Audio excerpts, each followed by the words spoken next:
Yeah, so think about it.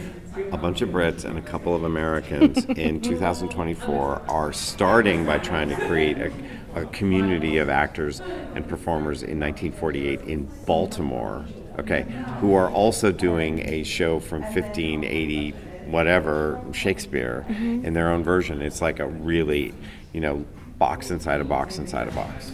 So it's pretty crazy. It's fun.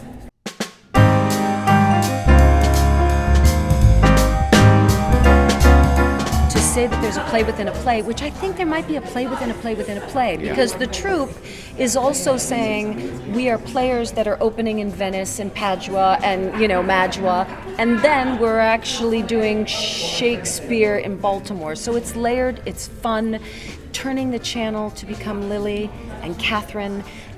It's been a complicated go, but our goal is to make you understand the story we're telling and for you to be able to sit back and just receive it all in fun and open-heartedness. The Shakespeare part of it is quite strange because the version they wrote of Shakespeare is like some late 1940s American version of Shakespeare.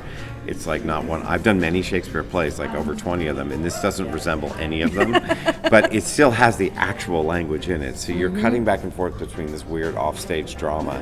You're suddenly in some scene from The Taming of the Shrew, which is in a very peculiar order from the actual play, and then you're you're revving through it, and the things that are going on. I think the hardest thing about the play is how to match what's going on off stage with what's happening on stage and help the audience see the difference between the two. That's been the kind of biggest directorial challenge. It's been so fun. I think Bart's really great at creating like a room where you feel like you can just play. So we're just playing. I think we'll be playing all the way through opening night, really. Absolutely, I feel the same. We've had, we were talking about it earlier, like, he doesn't like to set things. So Bart doesn't like to have something set and then we move on to another scene. So every time we get to a new scene, we add another layer, we add something else to the scene. So we're kind of constantly coming to a new scene and just thinking about 50 things, which is so enjoyable as an actor. Things happen pretty fast and furious with him. If I can speak for you, he likes to get it on its feet really quickly, and then there will be different variations, but just get it up and start making a shape for a scene. That doesn't mean that's what you're going to see on June the 4th or June the 18th, but for that day, let's do it. And then 3 days later, it's going to be a different variation.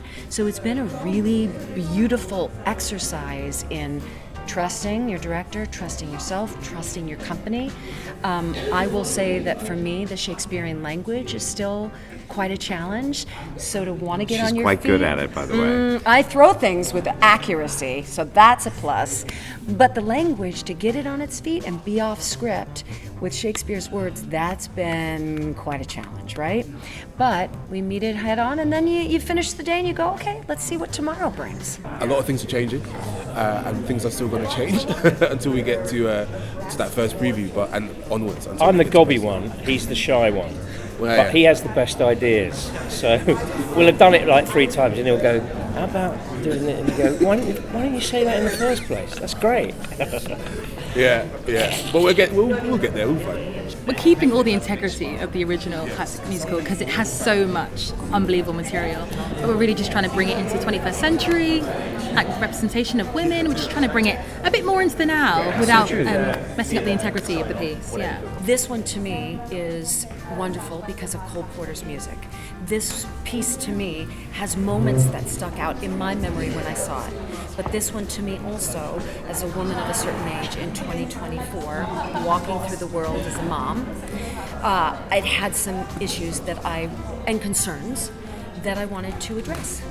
And without changing the source material too much, there was a collaboration here that we thought, okay, we can address some of these things. We can make this feel organic without causing harm, without causing friction, and staying true to the story, but giving it a new feel, a new look.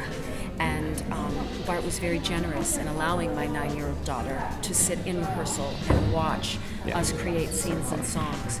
And I wanted to present a piece that would favor her. And I think we are creating something that favors her and favors me. And I feel safe. And that's a big thing to say when you're creating something old yet very new. The aim, not just for us but for Bart as well, is to make as much as we're keeping it as close to the original as possible. There's something about keeping it fresh as well, fresh and new for new audiences, and I feel like our interpretation of the gangsters is fresh and original. My character actually wasn't in my favourite song at first, which is Too Darn Hot, but then working with Anthony would kind of put me into it as well, which is so special for me. So being in my favourite number in the show is just